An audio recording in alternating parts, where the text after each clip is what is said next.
The thing's teeth flashed like a chipped dinner plate under my flashlight, and the drip from my busted Dr. Pepper can hit the pine duff and sizzled like an accusation.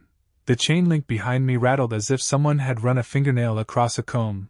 Would I light the truck and drive through it or stay and see what it wanted from us? I was Eli Navarro, 38, ex-Marine and a deputy with a K9 stripe on my sleeve, and I'd once bragged that I could read a man's fear the way my old dog Red Wind. I couldn't have known then how small that brag would look beneath the thing's intelligence. The woods we called the Devil's Shelf sat like an unhinged lung on the county line, spruce and birch choking the ridges, ripe oak leaves crumpling like old paper underfoot. People called it a place where the sky went wrong. In summer the heat made the air taste like pennies, in winter the fog moved like a living thing. On the map it was a patchwork of private claims and half-forgotten logging roads. On the radio it was that stretch off WZRK where the bars always fade. My truck, an old Ford F-150 with the passenger window taped, had been my lifeline that night. The heat had been blasting and the smell of old leather and coffee in my jacket, the one with the rip over the right elbow from a bar fight in 13, sat against me like a second skin. The call had been a stupid one, a hiker who never turned up after dark. We were supposed to be in, out, clean paperwork, and go home. Mason Carter, our volunteer PIO with a boy's jaw and a mayor's temper, had said we were stirring ghosts. Karina Lopez, who'd been in the state parks for 6 winters and had a way of folding facts into her face like a map, had said be careful. I believed her. We found the first sign near an abandoned deer stand perched over a slick ravine. The rope had been cut with a cleanness that wasn't deer. The platform sagged and smelled of urine and old blood. Something had scraped the slats so deep the grain showed like bone. It wasn't a simple animal trace. There were deliberate marks, like a tally. I remember thinking, absurdly, of an old man marking days in a ledger. Mason tried to laugh it off with a joke about a raccoon with OCD and drank from a red Solo cup he'd had in his truck like a talisman. He was an entitled presence in our small team, the sort that treated danger as a photo op. Karina didn't smile. She knelt, her breath loud in my ear, and said, "This isn't normal." I knew then we weren't dealing with an ordinary predator. The long rhythm of the woods had a way of rearranging you. The first hours were the slow kind. We moved in a line, lights off, letting our eyes stretch and soften to the dark. I had my K9 Row in the back, a brindle shepherd who could scent a rabbit under snow and a packet of pills through a sedan door. Row's tired panting anchored me. The forest had a smell of wet leaves and diesel from a distant logging camp. Every now and then a fox would call, a high, metallic yap that sounded like laughter that belonged to someone else. The radio would crackle with WZRK static and a dispatcher reading normal names. Unit 6, advise on hiker location. It felt like being a heartbeat away from ordinary life. We talked in low voices, measured, trying to banish dread with small facts, mileage to the logging spur, the last GPS ping on the hiker's phone, the model of the volunteer's truck, a Chevy Silverado, Kent's old, with a dented door that never closed straight. We found the hiker, or rather, what the hiker had become, in a clearing under a ring of beech and spruce where the moon leaked through like spilled milk. He'd been dragged, his fleece jacket snagged on roots, his trail shoes half buried. The scene had a staged quality, like something set up for a photograph, the way his hands were splayed, the way the mud had been scraped to show his face. There was a thread of twine around his wrist, and one of Rose's teeth marks in his sleeve where the dog had tried to pull him free before I stopped him. His mouth had been cut open along one cheek, but there was no blood around the throat, as if he'd been silenced somewhere else. Mason tried to take a picture for social, for the feed, and Karina slapped the phone from his hand without a fuss, her fingers fast and sure. The air tasted like pennies and antiseptic. Short. I felt cold then. We carried him to my truck, covered him with blankets that smelled like cheap detergent and cigarettes, and drove toward the trailhead with the engine chewing at the dark. The radio barked a reply from dispatch. Someone asked for a status, and I lied with an automaticness born of procedure. We found him. Get medics to grid 4. I lied because if we said what we had seen, the markings, the staged rage of it, They would call in more, and with more would come questions. Mason's jaw worked. He wanted to post something, to turn dread into likes. Karina checked the man's boots and said the tinsel on the laces had a coating, like the varnish you'd use on a boat. I wanted to tell her about the tally marks on the deer stand, but the words caught in my throat, sticky as sap. That night we ran a slow burst rhythm, long watchful walks through the blue dark, then quick stabs of action when a sound knifed the hush. Once, a metal clang like a bucket falling echoed down the ridge, and every head turned with a mechanical synchronicity that felt orchestrated. We moved toward it, and found a trail camera smashed on a stump, its memory card gone. The camera had been set on a tree with a pink ribbon. Someone had been watching the trail, or someone else had been. The thing that smashed it had not been clumsy. The lens had an imprint of finger oil around the rim, too precise for an animal. Karina pocketed the casing as evidence. Mason wanted to take a selfie with it. He did not photograph well in the dark. Short. The hairs on my arms prickled. Ro went suddenly silent. His body tense like a coiled wire, nose working the air, tail low. He lifted his head and whined once, a tiny sound that carried the weight of the room. He led, which I'd never asked him to do. The next few minutes became an exercise in reading pressure, sound, then silence, footfalls that were carefully set, the breaking of a twig far off, like a soft gunshot. We found a circle of stones with charred wood at its center and a set of footprints that walked in and then out again, larger than a man, narrower than a bear. The claws left crescent slashes that marked a forcing of the earth rather than a simple descent. At the edge of the circle someone had arranged old toys, a child's plastic truck, a stuffed rabbit with one eye gone. They didn't belong to the hiker. They belonged to the game. The creature toyed with our nerves in deliberate ways. It baited us with small human things left out like breadcrumbs, a mitt, a dog chew, an empty bottle of a local whiskey. Each item had a story built into it, each was placed with thought. It didn't run when we screamed, it watched. Once, we found an old satellite dish turned face up in a shallow pit and covered with leaves.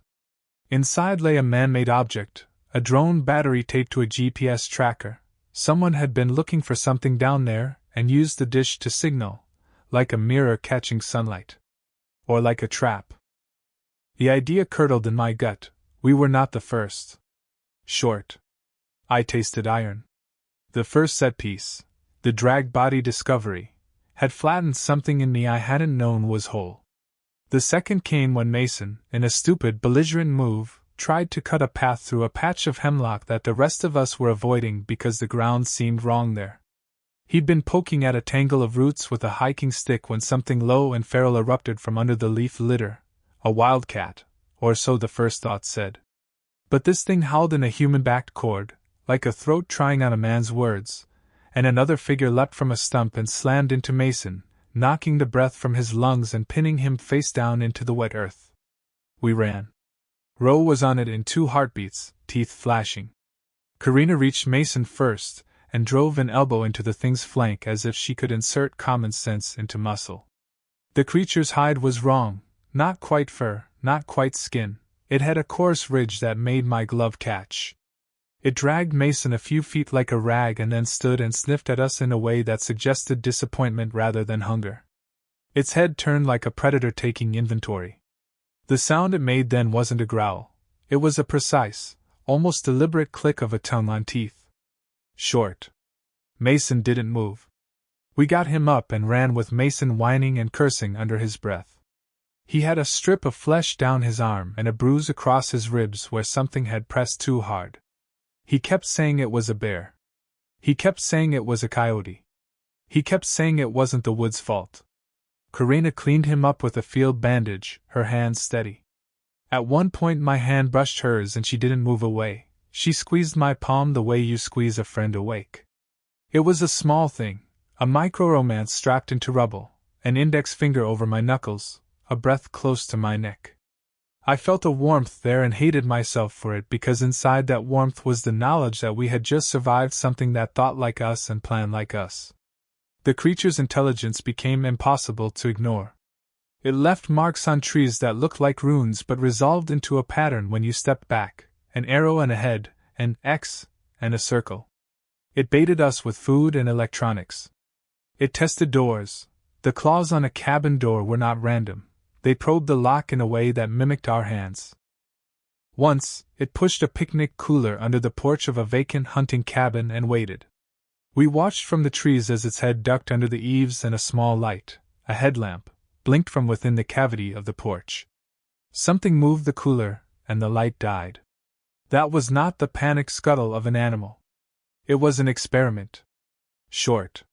We felt watched and catalogued. We found more bodies in odd tableau, a man seated at the edge of a pond with his head bowed, as if in prayer, a child's rain boot floating beside him like a punctuation mark, a woman slumped against a tree with her hands tied in front of her with fishing line, the knots clever and looping. The wounds were precise, not ragged bites but measured tears. At one site we found a ring of scavenged shingles laid like teeth. The creature arranged things. It used objects. Once Karina found a spool of nylon thread with a bifurcated end, a crude tool perhaps, and the ends had minute scraps of cloth. She swore quietly under her breath and said, "These are tools." I remember thinking of crows using hooks, how an animal would experiment, and then incorporate a trick into repertoire. This was beyond that. This was craft.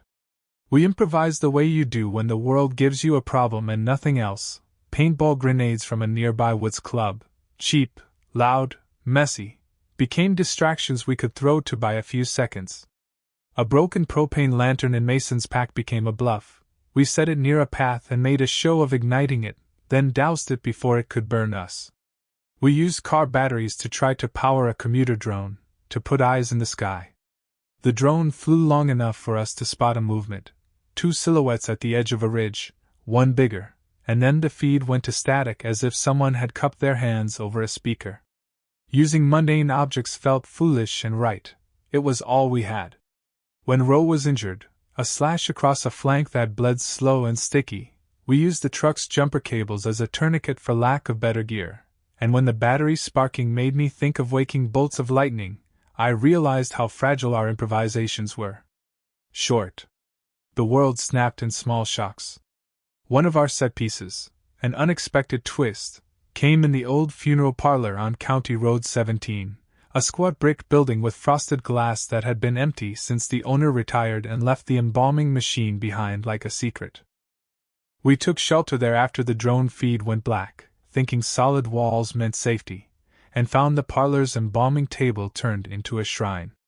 There were bones, not human, but bits of animal jaw wired with twine to porcelain dolls, lids of jars arranged like coins, the room staged like a child's altar. The fluorescent light buzzed and the smell of formaldehyde lingered like ghosts. At the far end, an old hearse door had been pried and inside lay a heap of feathers and hair and a torn uniform jacket from a state trooper's winter coat. Someone, something, had been collecting uniforms. We heard things in that building that weren't animal. At night a rhythmic tap echoed from the roofline. The creature had apparently learned to use flakes of metal to make a language of soft taps. It wasn't just noise, it was messaging, perhaps between two creatures or between the creature and something else. We blocked the doors with a stack of pews and screamed like demons when something tried them. The sound against wood was precise, practiced. It tested our resolve and our makeshift barricade. Mason wanted to go out and fight. Karina wanted a plan. I wanted a rifle. Short. We stayed silent. The siege inside the parlor was one of the most intimate horrors I've known. In the thin hours before dawn the creature tormented us not by brute force but by cruelty of delay. It would prod a vent then stop. It would breathe under a window and then go away. It would leave the sound of running water in a tin pail and an ember of a cigarette that smelled of someone who'd been alive recently. There were messages, strings of feathers nailed like Morse, and on one door, a list scratched into the paint that looked like names. Mason counted them and, with his face turned green, realized some had dates. Not all were ours. Some went back years. The skin along my neck crawled. We made a plan that morning that felt like the last honest thing left to us, a gambit for escape and for evidence. Karina drew up a map. her finger tracing the lines of old culverts and a sinkhole the maps marked as collapse risk. The sinkhole was near a septic tank on a farmer's property where the owner kept old rusted tin cans and a broken combine. Our plan was to lure the creature into the hollow, and then seal the drain with a tarp and a tractor. It was risky and messy and probably illegal, but it was our only route towards shutting a door on whatever prowled the shelf. The plan required bravery and a sacrifice. Short. We had to gamble. We staged a bait, a stuffed coat and a handful of the hiker's things, a headlamp flicking in the ditch. Roe limped but still pulled, eyes wet and steady. Mason carried the bait like a flag and whistled bravely, a sound designed to call the thing's curiosity. The woods answered in a way that made my nipples ache, a series of small, deliberate footsteps like someone balancing on tips of toes. Then it came, bearing a scent of rot and cedar smoke. It moved like a human, but with the compacted grace of a quadruped, testing, sniffing, sliding its head under wind like a man checking a wallet. It sniffed Mason and hesitated. For a sliver of a heartbeat, Mason looked like a child waiting for a circus performer. Then the creature lunged with a speed that bucked the ground. We ran the gambit. The tarp flew. The tractor's engine throbbed like a dying heart. Mason dove, slipping into a rim of mud that held him like a lover's grip. The creature fought like a thing that understood leverage. It pushed and twisted, its hands working like clumsy human tools to test the tractor's linkage. In the scuffle it turned to face me, and in the brief exchange of eyes I saw a glint that made me know. It recognized me. Not as prey, but as an adversary. It knew the shape of my confidence and wanted it. We sealed the lid on the septic, not a perfect containment, but something that slowed the movement, something that bought us time. In the brute drag and the metallic clanking and the smell of diesel and manure, Roe bit the thing's limb and let out a sound that broke me.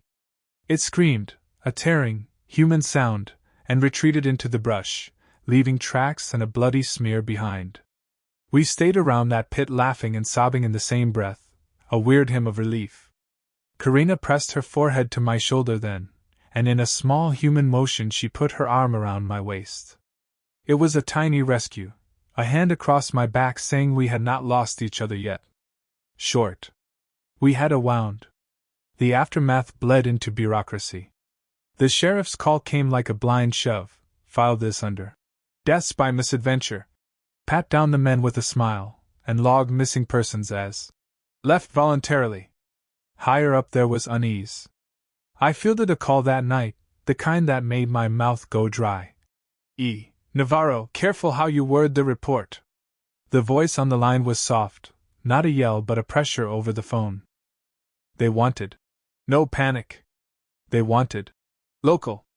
They wanted our radios to say it was a hunter and nothing more. A file number was given, but the tone said hush. They did not order us to destroy evidence. They asked us to be judicious. Karina and I traded looks across the truck's dashboard, where the Dr. Pepper can sat dented like a heart. There was the seed of a cover-up in that call, a gentle pruning of truth. Short. We were told to be quiet. But we weren't quiet for long. The creature learned. Intelligence breeds response and adaptation. It began to appear not only at night but to leave tests in our daylight.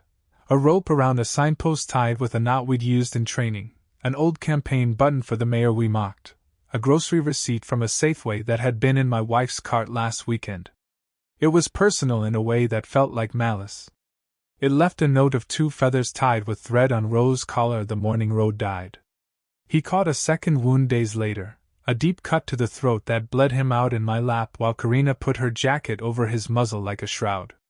We buried him under a spruce and I put my hand on his chest as if I could will air back into it. When Roe's body grew cold, I felt like something had marked me as well. The climax came in a farmhouse on the edge of the shelf, a weathered place with clapboard flaking and a porch that sank in the middle. We tracked the creature there via the drone's final ping, a last digital flare that gave us the farmhouse's coordinates before it went dark.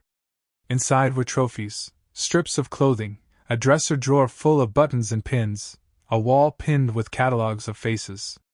The creature had arranged the faces in a grid like someone making a small city map. We could see our own faces there, small squares like currency. It felt like the culmination of a slow stalking. We made our play like desperate men. Karina found a pair of propane tanks in the shed and set them near the parlor window with a long rope as a fuse, like children building a tower of courage. We rigged the tractor to pull the back door shut if the creature moved through the kitchen. I took a kitchen knife and a roll of duct tape because old tools are better than new ones when you plan on violence. We intended to trap it, to corner it and take it with something more final than a tarp. The line between survival and murder is a tight one in a place like that. Short. The air tasted of metal. When it came, it didn't come with a roar. It came with curiosity and a slow confidence, because it had learned from our mistakes. It had catalogued our tools and tried to use them. It came and it pried the kitchen window as if it had known the exact tension of the latch. For a moment I thought the creature would pick up the kettle and whistle. It had a fascination with sound. Then Karina threw the rope. The tanks toppled. The air lit like a thrown match. The creature recoiled from flame like an animal with knowledge of fire, but not enough. It stepped through, shook itself, and turned on us with a face I could not define as animal or human. We fought in that kitchen like men who had reached the edge, elbows, improvised weapons, a desperation more efficient than fear. There is a hideous, necessary clarity in combat when the world is small and the question is simple: live or die. I remember a flash where the creature's skull met the butt of my rifle and something gave with a wet, stupid sound, where blood sprayed like a dark fountain, where the smell took me back to a hospital waiting room and a childhood memory of stepping on a fallen bird. Karina screamed something I couldn't make out and then slid across the linoleum with her hand on a table leg, pulling us into a tangle where Mason's voice said a prayer and a curse at the same time. In the end we gutted the creature with kitchen knives and a crowbar until it stopped making that human mimicry, and lay like a man pretending to sleep. It was dying and had the dignity of understanding it was dying. Short. It died. We dragged the body out into a field where the corn stubble clapped like dry hands and left it there under the moon. The skin had been a ridiculous patchwork of fur and scar. Its face had too much structure to be considered only a beast's. We cut a piece of its ear and put it in a Ziploc bag. Karina wrapped her hand over mine as if to say go and also stay. We got the sheriff to come. He took the body away, wrapped it, and then there was a new kind of silence, a police silence that had the smell of bureaucracy. The file on his desk had an odd code and his eyes looked tired in a particular way, the kind of tired that knows how to forget. The aftermath was messy and thin and not cleansing. The death didn't feel like victory, it felt like a loose tooth finally pulled. There were calls from county officials suggesting we keep our statements tight, from a lab that wanted the ear sample but not the pictures. Mason took to drinking and posting late at night about what we faced, and then stopped. Karina put in for a transfer and told me, once, over coffee in a diner where the jukebox played old country songs, that sometimes the forest kept things because no one else would. There was an authority file that closed with a stamp and a signature and a small, later order. Sensitive, limited release. We were told to redact certain images, to protect witness privacy. The sheriff's voice over the phone was patient. Short. They wanted us quiet. What spread after that was slower than rumor and more persistent. Reports of small things missing from porches, of dogs gone, of lights in the woods. Sometimes people left gifts near where we had left the creature, an offering or a repentance, and sometimes entire families moved because the air had memory now. On the wires I found a possessive, polite note from the county asking for cooperation. My captain stopped me in the bullpen and said, "You did good. Keep your head down." The implication was clear and the consequence implicit. When I looked at Karina across the patrol room, she had a look of someone who had traded a secret for survival. We had blood on our hands, and we had a favor owed us by silence. Months later I got a call from someone with a polite voice who said, "Would you mind?" He wanted me to sign a document that would reclassify the case as wild animal fatality, and to hand over the ear sample to a state lab with restricted access.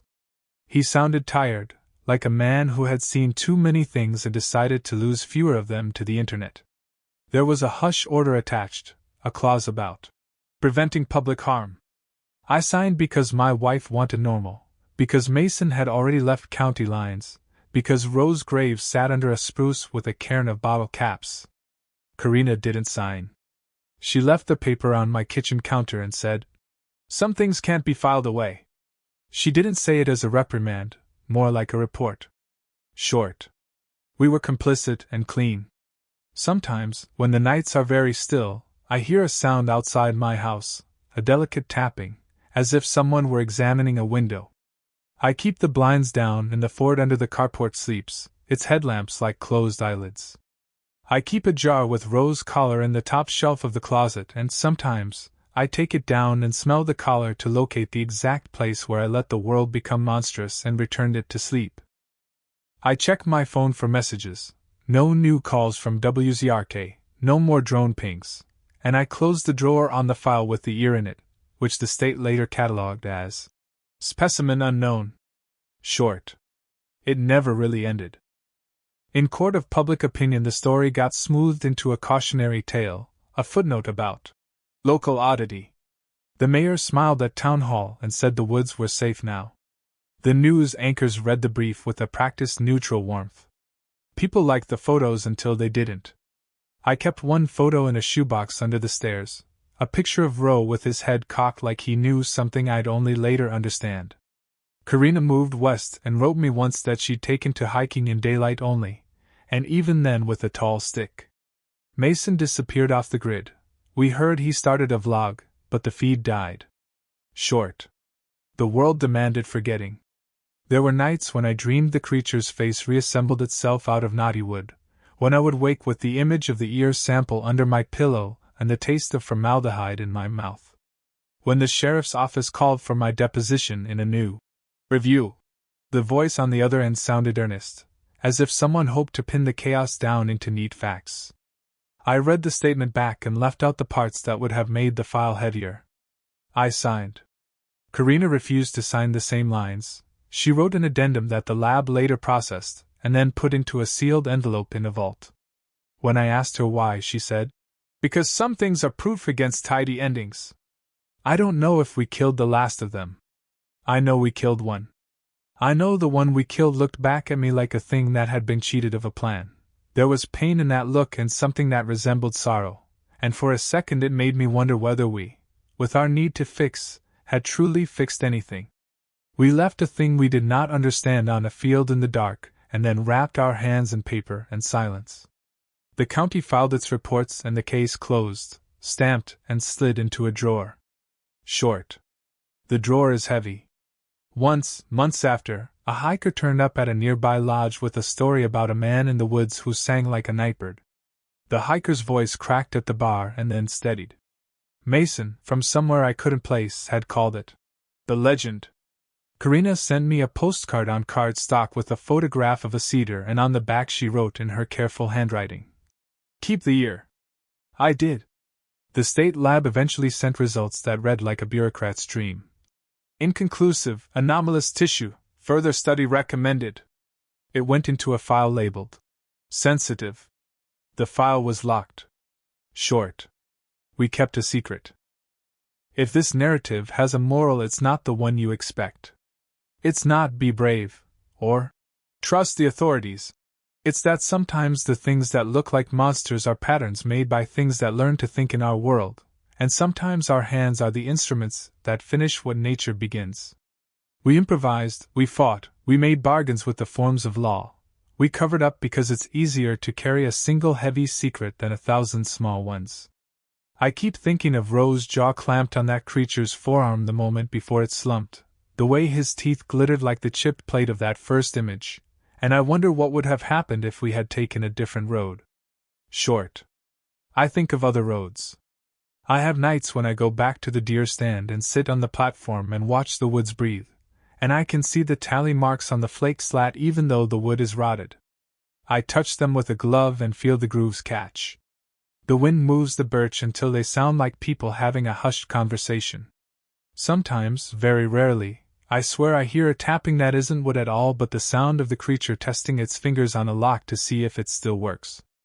I keep the Dr. Pepper can from that first night on the dashboard of the F-150, dented and sticky, and when I pass the septic near County Road 17 I look at the way the tarp is pulled tight by the wind and I remember the shape of a creature that used the world as a workshop. Short. The rust on the tarp catches the light like an eye. To the reader who found this story and thinks it's cinema or myth, I will tell you this plainly. We saw what we saw. We killed one. We buried one. The world wanted a simple account, and we gave it something dressed with stamps and seals. A man from the state lab, polite young, once said, "Sometimes nature writes out stories." He had a neat pen and eyes that dodged. I put my ear sample into his hand and watched him catalog it and move it into a cooler where it would sit behind a double door. He didn't ask if it had teeth. He didn't ask if it had hands. He didn't have to. Short. The cooler hummed like a caged insect. There is no tidy ending to this kind of story. There is only the small litany of what we did, the dragged body, the altar in the funeral parlor, the siege in the farmhouse, the septic gambit, the ear in a bag, the cover-up in a phone call, the silence in a drawer. There is Karina in the morning, her hair like spilled ink, her hand once on my waist, a human clause in a long sentence of grief. There is Mason's absence. There is Rose's grave under a spruce and the way my palm still remembers the warmth of him.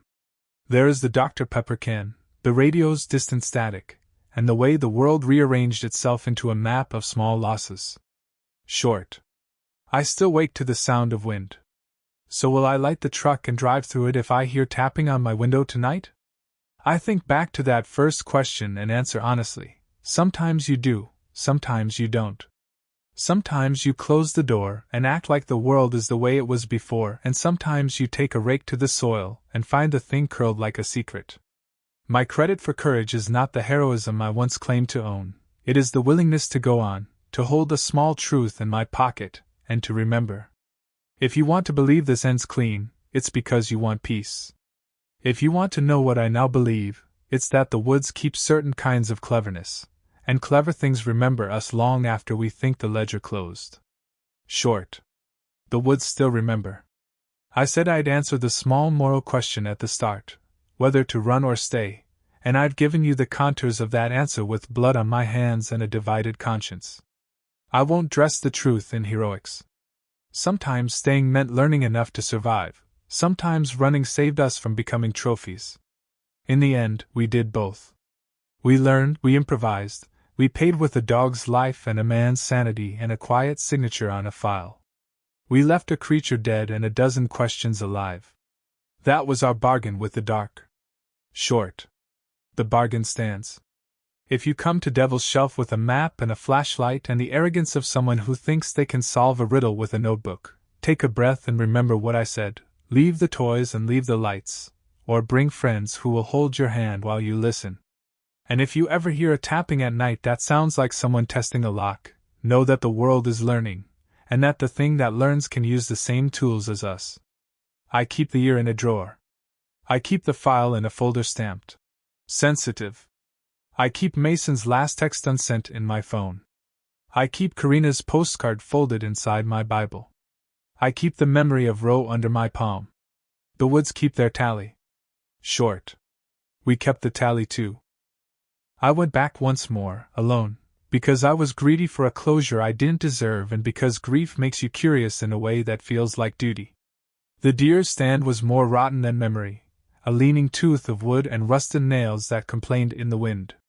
The tally marks were deeper, carved by time and by something that had returned and sharpened them. When I climbed up, the view spread the shelf like an old map full of unmarked mines. The sky was the peculiar gray of a November before snow, and the smell of pine sap was bright and stupid like optimism. I sat with my back to the platform and held the dented Dr. Pepper can with both hands as if it were a compass. I thought about Roe and the way his ears tuned like satellite dishes. I thought about Karina's hand at my waist, warm and imperative, and how small that comfort had been against the size of what we had seen. Short. The air bit me. On the way down a noise snagged me, not a howl but a precise, measured tap from below, like somebody testing a pipe. It made the ascent seem like a mirage, Every branch became a jury. I tuned my ears and heard it again, 3 quick knocks, then 1 pause, then 2. It was the same pattern we'd heard on the funeral parlor roof, only softer, as if the hands had learned to be gentle. I remember thinking, absurdly, that the thing had manners. I swore then, quietly, to nobody, and forgot to be clever. My hand went to my jacket where the ziplock sat with the ear sample. My fingers traced the cool plastic like a talisman. It shouldn't have been there. I felt the small panic like a live wire and realized, with a nausea that tasted metallic, that the bag was lighter. Short. The bag was lighter. I left the stand the way people leave churches after a funeral, slow, hands in pockets, hollow with rites. When I got to the truck, the battery was warm and the radio played a country station on the fringe of reception, WZRK's DJ talking about sunrise and the weather, folding normal words over the edges of my dread. Mason's old Silverado sat empty in the lot like a thing that had been waiting. The ziplock in my pocket was almost weightless. The ear was gone.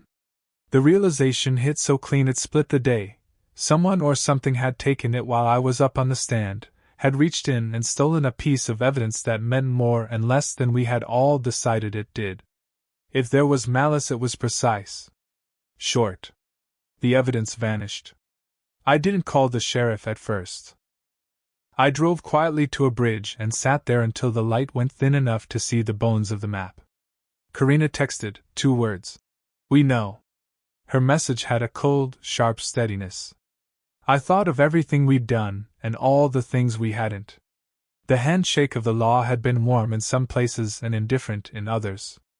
I felt complicit and also like a man who had, for a second, looked into the world and seen how crooked the hinges were. I thought about signing away the sample and how easy it seemed to hand proof to an institution that preferred a tidy unknown. I crumpled the text under my knuckles like a paper animal. Short. I felt small. That night we met in the church basement where the youth group stored orange cones and folding chairs. The room smelled of coffee and old hymnals. Karina arrived with a paper bag and a thermos. Mason lurched in later with dark circles and a face that had given up on jokes. We sat in the oval of fluorescent light like conspirators in a thrift store. Karina's eyes were calm as a blade. They came for it, she said without preface. Not the state. Someone else. She slid the thermos across the table, and the lid rattled with ice. I thought of hands in the dark and of gloves. I felt a wave of impossible exhaustion wash over me, the kind only people who've been awake for too long know, the kind that tells you memory and worn-out bodies are cheap currency. Short. There was another player. The whoever that took the ear wasn't satisfied with proof, they wanted leverage. Karina argued that we should report the theft to the state lab and the sheriff, again, and Mason's first instinct was to go public, to make noise, because noise eats secrets. I wanted none of that because every time we made noise someone else moved pieces on the board I could not see. We balanced those impulses until the conversation was a rattling machine, until the thermos tipped and coffee spilled like an offering on the table and Mason swore loud enough for God to hear. In the end we did what exhausted, frightened people do, we divided the responsibilities like cards, each taking on a part of the shame. I took to being the man who filed forms. Karina took to watching the paths. Mason drank until he slept on his porch with the light on. Short. We split the load. Weeks Kush Dihiver slid into a gray that took the edges off panic. The county file labeled sensitive, gathered dust like a proper thing. The lab filed a notice of missing specimen. An internal affairs man, polite and pale, visited and smelled faintly of mint gum. He wanted our statements on paper and our stories on tape. He was meticulous in a way that pretended to be comforting. He asked if we had seen any more of it. I thought of the dead creature on the field, of its odd regrets. I said what a man in my shoes learns to say. No. Karina wrote, in a separate sheet with a different stamp, a line that said, Observation, creature displayed tool use. Her phrasing was clinical and precise. She would not be silenced. Short. They asked questions? Afterward I sat on my porch and drank a beer with the label peeled at the edges and thought about the cost of truth. We had killed one, but the thing's intelligence had taught it to collect and to communicate. Someone, not the state, not us, had removed a piece of the corpse's remains to keep hold of it for reasons we couldn't guess: curiosity, worship, fear, or something bureaucratic that ends in metal boxes and climate control. The world had grown a new secret society of its own, neat and efficient as a factory. I thought of how quickly we become the furniture of a bigger room. Short. We were small furniture. Then, as I was finishing my beer, there was a knock at the door. I froze because after a year of only sleepy sounds my body had become attuned to the wrongness of knocks. I kept my hand near the kitchen knife because habit is muscle memory. The knocking came again, polite, 3 thin raps, the same pattern we'd heard in the woods. My skin turned electric. I opened the door to find a parcel on my stoop, just a plain cardboard box with a postal stamp from a town I didn't know. No return address. Inside, wrapped in cloth like a relic, was a child's button with a faded picture of a cartoon bear and a scrap of the same typed paper we'd seen pinned to the funeral parlor wall. The note read in short, tight script, "Tally continues." There was no signature. The box smelled faintly of cedar and something sweet and animal. Short. The tally continued. I wanted to be angry. I wanted to report it and drag the parcel into evidence, but the thought of taking yet another thing into the official hands made a cold stone drop in my gut. We had seen how institutions sometimes prefer silence with the right framing, and how secrets trade their shape for safety. I set the box on the kitchen table and left the porch light on. Karina rang me later, and we sat with our corners face to face and the box between us like a third person. She said, "We did what we could. The rest is not ours." There was compassion and exhaustion bound together in her voice. I wanted to believe her because believing is warmer than not believing. Short. We tried to let go. I kept the button in my shirt pocket for 3 days until the stitching started to scratch. It was a dumb thing to hold on to, a child's button against the rough canvas of my life, but I pressed it when the nights came with new noises. It reminded me of the micro-gesture Karina had made in the field, of her hand on my waist that had lasted like a candle. It kept me human in a way heavy truths could not. The townsfolk began to tidy the woods with a careful reverence. Hunters left ribbons and parishioners lit votive candles at the trailhead. People made peace through ritual. The mayor declared the shelf safe for now, and men in suits put in a grant for trail repairs. The world gulped down the horror and put a new picnic table over it. Short. They covered it with varnish. Years later I would see the creature again, but not in flesh. I watched a documentary on late-night cable about oddities, and there was a blurred clip, grainy and out of focus, of something moving through trees in a way that looked almost like a man arguing with the dark. The narrator called it cryptid fodder, and the producers lightened the voice for television. Karina texted me a single emoji, a small, understated flame, and then nothing more. Mason popped up once in a comment thread with a line about what we faced, and then the thread closed like a trap. Rose collar sat in a drawer, and when I opened it sometimes the smell of him would lift like a breath and I would find myself weeping in the hardware store beside the paint cans, ridiculous and undone. Short. Grief is not theatrical. What I wanted to give you, the person reading this, was closure in a neat bow. I wanted to write the ending the town would prefer. A bulletin, a plaque, an annual day when children went into the woods with adults and men in orange vests steered them away from the dark. But the truth isn't a narrative that fits the brochures. The truth is that certain kinds of intelligence learn to use our world the way we use the world, and when they do there is no clean algebra to the math. You can kill one creature and another will notice. You can remove evidence and someone else will archive it. You can sign papers and be privately hollowed out. In the end we made choices, a cover-up here, a report there, a postcard tucked into a Bible, and those choices were all part of the ledger. Short. Choices were the tally.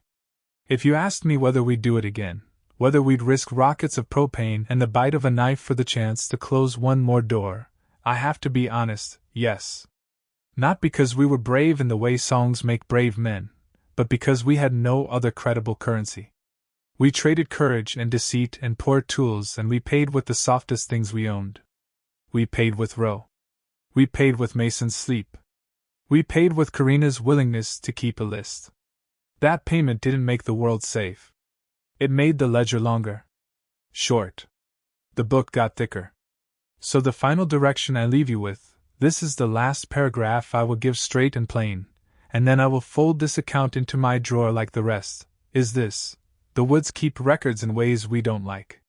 They count with claws and with stolen buttons and with feathers threaded into message. They remember the shape of our hands. They will test your doors because they are clever. They will learn the sound of your lock. If you go into the woods thinking you can teach them nothing, remember that learning is contagious. Bring witnesses. Bring light you can trust. Bring each other. And if, in the middle of the night, you hear a polite, 3-rap knock at your door, don't open it, because courage is not always the right tool. Sometimes the right move is to close the door, to hold the light, to count the breaths of the living and let the other things tally themselves in the dark. Short. I closed the drawer. I put the child's button back in the box and wrapped the ziplock of nothing where the ear had been, and then sealed that box too. I put them in the top shelf where I kept the papers from the sheriff's office and a photograph of Roe with his tongue out like a joke. I locked the door. The tapping came once more that night, gentle as a hand on wood, and then it stopped. I lay awake and listened to a world that measured differently than I did, and decided, with a heavy, ordinary human will, to keep living in the outline of it. I told myself the tally would swallow me if I set it down in a bureau drawer of my own making, and perhaps it would. Perhaps it already had. Short. I kept living anyway.